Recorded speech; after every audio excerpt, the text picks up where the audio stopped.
Salutations les fighters, vous avez vu la miniature, le titre, c'est la raison pour laquelle vous avez cliqué, c'est que vous connaissez certainement Conor McGregor. Est-ce que c'est utile que je vous présente la personne? Bon, pour ça il y a Wikipédia, mais si je dois vous le présenter rapidement, c'est ça.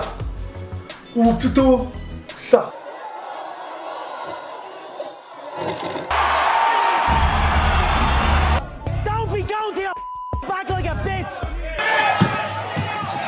J'avoue, je le présente pas sous son meilleur angle, mais en même temps, il aime bien faire parler de lui. Je vais vous laisser visionner les images, c'est assez violent et assez surprenant, je vous laisse juger par vous-même.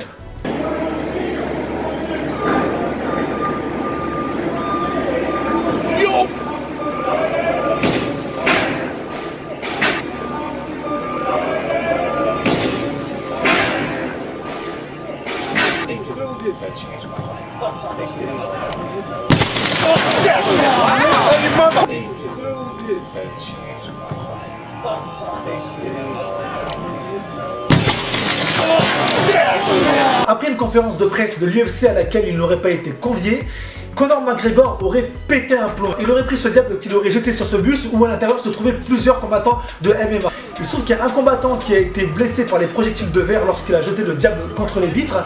Mais c'est pas à ce combattant qu'il en voulait. Il en voulait plus particulièrement à ce combattant qui s'appelle Khabib Nurmagomedov, excusez-moi pour la prononciation, qui se serait embrouillé avec son petit protégé Artem Lobov.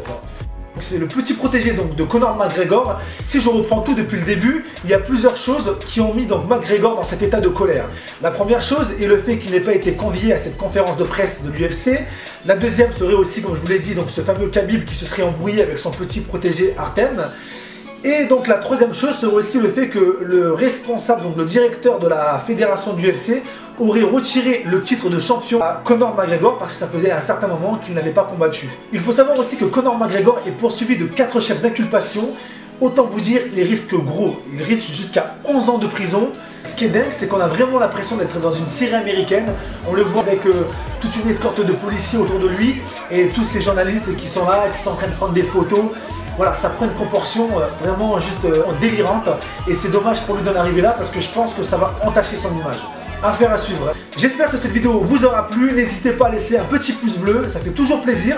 Surtout à commenter. En plus, je réponds aux commentaires, donc n'hésitez pas. Et surtout à vous abonner, à activer la petite cloche pour recevoir les notifications. Je vais avoir plein de sujets à vous présenter encore dans les jours qui vont suivre. Mais moi, j'ai envie de dire, d'être champion sur un ring ou dans une cage, c'est bien. Mais d'être champion dans la vie, c'est encore mieux. Alors si tu es d'accord avec moi, laisse un commentaire. À bientôt les fighters.